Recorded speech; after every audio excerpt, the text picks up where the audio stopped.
Yeah. This is great. So ScaleKit, we are building an auth stack for AI applications. Everyone was building MCP servers over the last 6 to 9 months, but the auth itself wasn't really thought through from day one, for obvious reasons, of course, because it's not easy, it's hard. How do you put together the right kind of specification so that it's easy for the MCP server builders, but it's also easy for the MCP clients to implement and make sure everything is secure from end to end.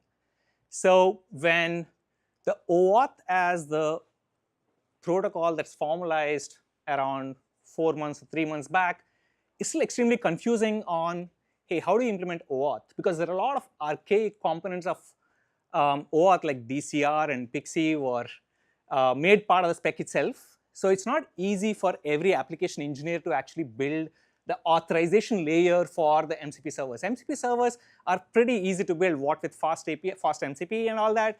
But how do you add the true auth layer end to end with as few steps as possible, but at the same time, it is secure. Matthew was talking about having to use MCP remote as kind of a proxy to make auth work because not all MCP clients were supporting OAuth. And that is not really the right way to distribute your MCP servers to your customers or to your employees and say, hey, why don't you do npx MCP remote? That will just install a local installable. Don't worry, it's all secure. You really can't say that, can you? So when it was formalized that MCP server should act like a resource server and it should not necessarily double up as an authorization server, we realized that we have an opportunity to make extremely simple for MCP server builders to add an authorization server without them having to build an entire OAuth protocol by themselves. So what we did was a simple OAuth abstraction library that you can add on in front of your MCP servers in just 4 simple steps. First, you give your MCP server details like what is the server resource name, what are the different scopes that are allowed as part of the MCP server, and you broadcast that you are an OAuth protected resource to every MCP client that's trying to connect with you so that the MCP clients know where to get an access token and which authorization server to talk to. And once MCP clients got the access token, you just make sure that you're validating the JOT token that the MCP client is adding for all the requests to your MCP server. And you're done. Optionally, if you want to add scope-based validation, you can all do that as part of validating the JOT token itself. So I'll take you through how you can build a secure MCP server by adding OAuth layer using ScaleKit in just 4 simple steps. For the demo, we built a CRM application that has simple leads. You can take notes against those leads. You can assign tasks. Normal CRM that everyone is used to. But we also built an MCP server for that particular CRM. And I'll show you how we added an authorization layer using ScaleKit in just 4 simple steps. Now, let me take you through the code. Yeah, so this is a simple MCP server. Of course, there are a lot of files talking about what tools it has, how to serve those tools, blah, blah, blah. I'm not going to do all that. So I'll quickly show you how you would register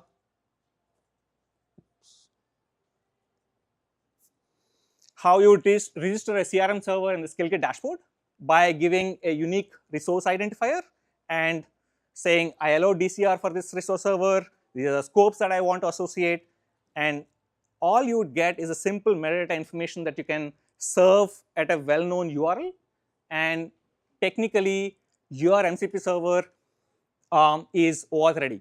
The minute you add this well-known protected resource to your specific endpoint, when an MCP client is trying to talk to your MCP server, they would know that they have to go to this protected resource, fetch the authorization server details, how to get the access token, and then use that access token to actually communicate with the MCP server. So all you would do in your MCP server code is add a protected resource get endpoint, and in the middleware, make sure that you're validating all the JOT tokens that that MCP client is actually using, and ensure that you're validating the JOT token with a simple, hey, is this a token associated for me? Is the token valid? Is the audience my MCP server, etc., etc., and you're done. So let's see if VS Code acts as a good MCP client. I'll just add So this is the MCP server that I'm adding to VS Code as an MCP host. Let's say reads CRM MCP. Fortunately, I didn't have to use MCP remote proxy, and I could directly use HTTP streamable based MCP server to my VS Code. So as you see, as soon as the VS Code recognizes that this is a protected resource, they also recognize that there is an authorization server associated to this, and they're trying to communicate with the authorization server to get an access token. So as soon as the user logs in with their existing credentials, it will show a consent prompt to make sure that the user grants all the scopes that are necessary for this particular MCP server. And once the user grants, the MCP client has the token that is needed for them to communicate with the MCP server. Let's just say, give me the top 5 leads sorted by revenue. Ideally, this is supposed to talk to the MCP server and use the appropriate tool to get the data. Yeah, and all of this is protected by the OAuth authorization server that is served by ScaleKit.